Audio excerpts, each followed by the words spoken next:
بسم اللہ الرحمن الرحیم صلی اللہ علیہ وآلہ وسلم۔ ناظرین محترم، آپ کی بہترین تعاون کا بہت شکریہ کہ آپ نے مجھ پر اعتماد کیا اور میرے چینل کو سبسکرائب کیا۔ مزید سبسکرائب کرنے کے لیے آپ سے درخواست گزار ہوں۔ میں آپ کے سامنے نبی صلی اللہ علیہ وآلہ وسلم کی سیرت کے مختلف اجمالی پہلو پیش کرنے کی اجازت چاہوں گی کہ میرے اور آپ کے آقا حضرت محمد صلی اللہ علیہ وآلہ وسلم پر حالات کس طرح پیش آئے اور آپ کی ذات با کمال کا اعجاز لوگوں کو کیسے لوگوں تک پہنچا، اور نبی کریم صلی اللہ علیہ وآلہ وسلم کی ذات کو ہم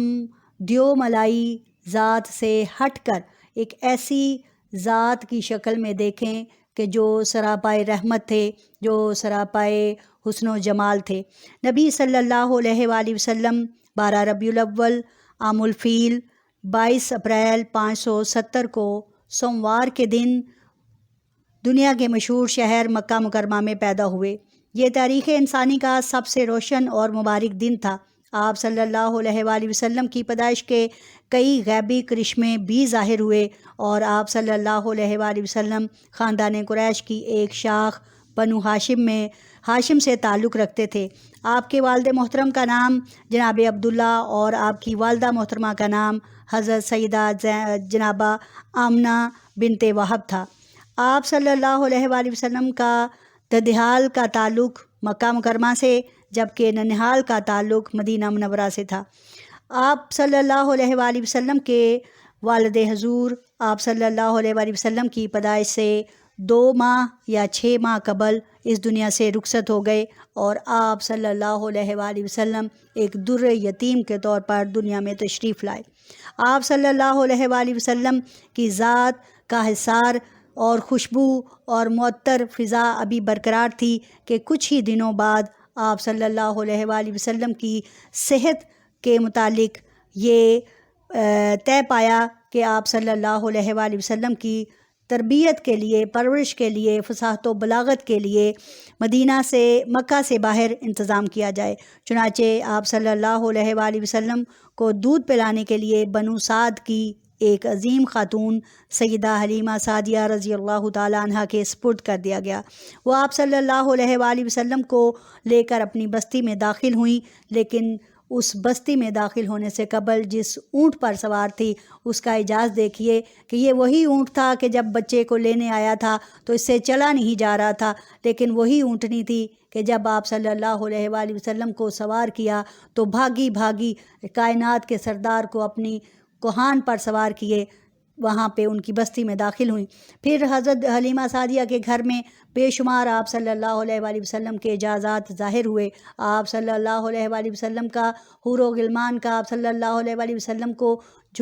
لوریاں دینا، آپ صلی اللہ علیہ وآلہ وسلم کے سینہ کو چاک کرنے کا واقعہ، اور آپ صلی اللہ علیہ وآلہ وسلم کی بدولت حضرت حلیمہ سعدیہ کے گھر میں بے شمار فیوز و برکات کا ظاہر ہونا، آپ صلی اللہ علیہ وآلہ وسلم کو خوارق سے ہٹ کر ایک بہترین بچہ، ایک ایسے نبی اور ایسے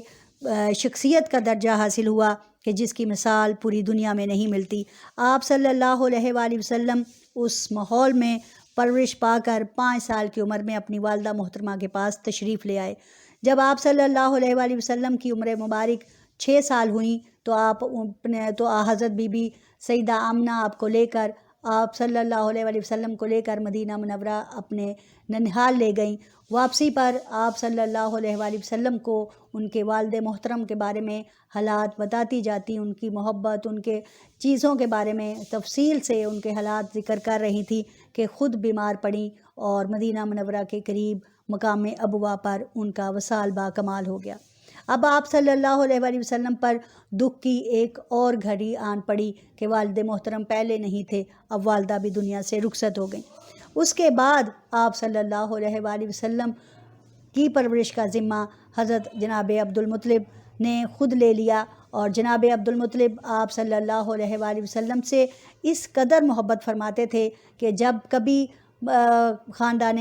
قریش کی کوئی محفل جمتی تھی تو آپ صلی اللہ علیہ وآلہ وسلم کے دادا درمیان میں تشریف فرما ہوتے تھے اور ارد گرد لائنوں میں ان کے خاندان کے دوسرے افراد بیٹھے ہوتے تھے، جبکہ نبی کریم صلی اللہ علیہ وآلہ وسلم جب حاضر ہوتے تو آپ صلی اللہ علیہ وآلہ وسلم سیدھے اپنے دادا جی کے پاس چلے جاتے اور ان کے پہلو میں بیٹھتے۔ یقیناً حضرت جناب عبدالمطلب نے آپ صلی اللہ علیہ وآلہ وسلم کی بہترین پرورش فرمائی۔ اس کے بعد جب آپ صلی اللہ علیہ وآلہ وسلم اپنی عمر کے 8 سال کو پہنچے تو دادا بھی جدائی کا مفارقت دے گئے اور آپ صلی اللہ علیہ وآلہ وسلم سے جدا ہو گئے۔ اس کے بعد آپ صلی اللہ علیہ وآلہ وسلم کی کفالت جناب ابو طالب نے کی، جو کہ انہوں نے 42 سال تک آپ صلی اللہ علیہ وآلہ وسلم کی خدمت حاصل کرنے کی آپ کو سعادت ہوئی۔ جب آپ صلی اللہ علیہ وآلہ وسلم ملک شام میں 12 سال کی عمر میں آپ صلی اللہ علیہ وآلہ وسلم اپنے چچا کے ساتھ تجارت کی غرض سے ملک شام کی طرف گئے، وہاں بحیرہ نامی ایک راہب نے آپ صلی اللہ علیہ وآلہ وسلم کو دیکھا تو چچا کو ان کے نبی اور نبوت کی نشانیوں کے بارے میں بتا دیا۔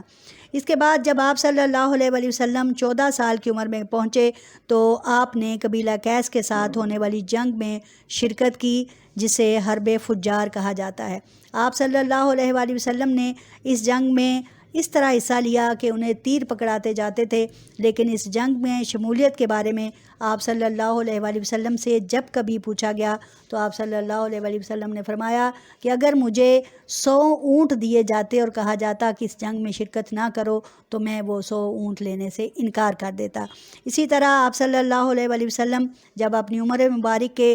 20 سال کو پہنچے تو آپ صلی اللہ علیہ وآلہ وسلم نے نوجوانوں کی ایک تنظیم